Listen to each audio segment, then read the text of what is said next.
क्या आज के इस वीडियो में एक क्वेश्चन देखेंगे जो एसएससी जेईई 2024 में आया हुआ है। देखो क्वेश्चन मैं रीड करता हूँ आपके लिए। ये कह रहा है three phase voltage of 220 volt is applied to a balance delta connected three phase purely resistive load. देखो ये थ्री फेस वोल्टेज है 220 वोल्ट का।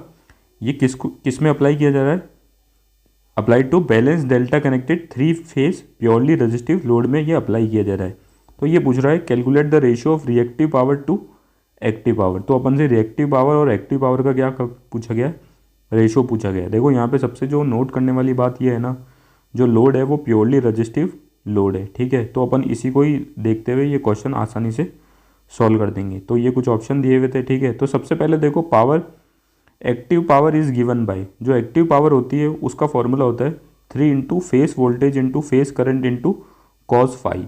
अब ये जो फाई जो होता है वो एंगल होता है, angle between voltage and current. तो ये एक्टिव पावर का फॉर्मूला है। देखो अपन से एक्टिव रिएक्टिव पावर और एक्टिव पावर का रेशियो ही तो पूछा गया है, तो सबसे पहले अपन को उनके फॉर्मूले पता होने चाहिए। तो देखो एक्टिव पावर का तो ये फॉर्मूला हो गया। ठीक है, और जो रिएक्टिव पावर का जो फॉर्मूला होता है वो उसको डिनोट करते हैं क्यू से। वो होता है 3 into phase voltage into phase current into sine phi. और यहाँ पे भी जो फाई होता है वो क्या होता है? Face angle between voltage and current, मतलब वोल्टेज और करंट के बीच में कितना एंगल है। ठीक है ना, तो देखो यहाँ पे ये एक्टिव पावर में कॉस फाई आता है और रिएक्टिव पावर के फार्मूले में साइन फाई आता है। अब देखो according to the question as the load is resistive, load कैसा था?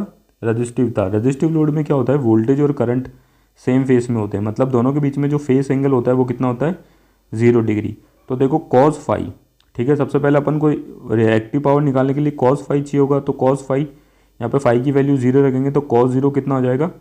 1। तो कॉस फाई की वैल्यू कितनी आ गई अपने पास? 1 आ गई। वैसे ही देखो, मैं यहाँ पे लिखना भूल गया यार, हालांकि मैंने अलग मेथड से निकाल के दिखाया, आप वैसे भी देख सकते हो। यहाँ पे अगर अब अपन को साइन फाई की भी वैल्यू चाहिए तो देखो साइन फाई, तो फाई की वैल्यू कितनी है? 0। तो साइन साइन 0 डिग्री कितना होता है? 0। तो साइन 0 डिग्री की वैल्यू कितनी आ जाएगी? 0। तो देखो यहाँ से साइन फाई की वैल्यू वैसे भी निकाल सकते हैं इस आइडेंटिटी से। Sine square phi plus cos square phi equals to 1 होता है। ठीक है, ये अपन 10th क्लास से पढ़ते आ रहे हैं, 9th क्लास से। ठीक है, तो यहाँ पे कॉस स्क्वायर फाई की वैल्यू अपने पास 1 है, तो साइन स्क्वायर फाई की वैल्यू कितनी हो जाएगी? 1 माइनस 1। तो साइन फाई की वैल्यू कितनी हो जाएगी? 0। वैसे इतना निकालने की जरूरत नहीं है, अपन को पता है। जब अपन को फाई पता है, ठीक है ना, तो साइन फाई की वैल्यू अपन आराम से निकालते हैं। तो साइन 0 डिग्री कितना हो जाएगा? 0 ही होता है। ठीक है, और वैसे ही कॉस कॉस 0 डिग्री कितना होता है? 1 होता है। तो साइन फाई और कॉस फाई दोनों की वैल्यू आ गई। ठीक है, अब अपने फॉर्मूले में रखो।